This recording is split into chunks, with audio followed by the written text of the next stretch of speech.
Hello everyone. Welcome to Stoic Wisdom today. What does it take to lead not with fear, but with wisdom? Not with ego, but with virtue. In today's noisy world where leadership is often confused with power or popularity, we turn to an ancient figure whose quiet strength still echoes through the centuries, Marcus Aurelius, the philosopher-king of Rome. Let's explore the Stoic philosophy of leadership through his life, his words, and his unwavering dedication to reason, justice, and duty. Chapter 1. A Philosopher on the Throne. Marcus Aurelius wasn't just another Roman emperor. He was a Stoic philosopher, one who ruled the most powerful empire on earth, yet wrote nightly reflections to keep his ego in check and his soul in balance. His journal Meditations was never meant to be published. It was a private notebook, a space for Marcus to challenge himself, remind himself of virtue, and prepare himself to lead. Well, even when the world around him was collapsing. He faced wars, plagues, betrayals, yet through it all, he remained steady. Why? Because he lived by Stoic principles. Because he led not from emotion, but from wisdom. Chapter 2. Leading through virtue, not force. In Meditations, Marcus never brags. He never seeks power for its own sake. Instead, he asks questions like, am I acting in harmony with nature? Is this just? Have I let anger or fear corrupt my decision? He believed a true leader must be ruled by reason, not impulse, by duty, not desire, by justice, not fear. Leadership to Marcus meant serving others, upholding what's right, and being an example of integrity, especially when no one is watching. As he wrote, waste no more time arguing what a good man should be one.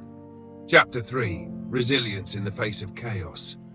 Imagine ruling an empire while war breaks out on every border. Imagine losing children to illness, watching friends betray you, facing economic collapse and a deadly plague. That was Marcus's reality. But in the darkest hours, he turned inward, not to escape, but to strengthen himself. He reminded himself daily, you could leave life right now.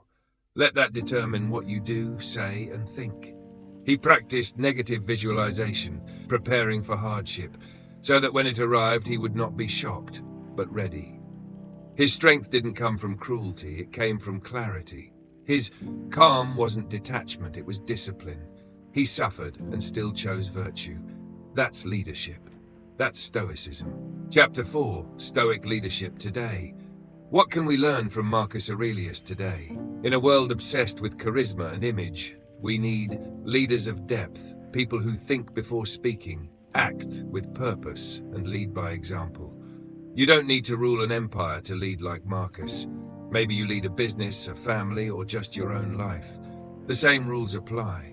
Control what you can, accept what you cannot. Lead with justice, serve with humility, reflect often, act with courage. Let virtue be your guide, not opinion. True leadership is not about dominance, it's about discipline, direction, and devotion to something greater than yourself. Conclusion: lead yourself first. Marcus once wrote, the first rule is to keep an untroubled spirit.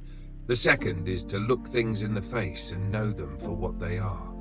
Before we lead others, we must learn to lead ourselves. We must train our minds, sharpen our values, practice patience even when tested. Marcus Aurelius didn't seek greatness, he sought goodness, and through that pursuit he became great. So the question isn't just, how can you lead others? It's, how can you live today as your highest self? Thank you for watching Stoic Wisdom today. If Marcus's example spoke to you, please like, subscribe, and share. And remember, stay grounded, stay wise, and stay stoic.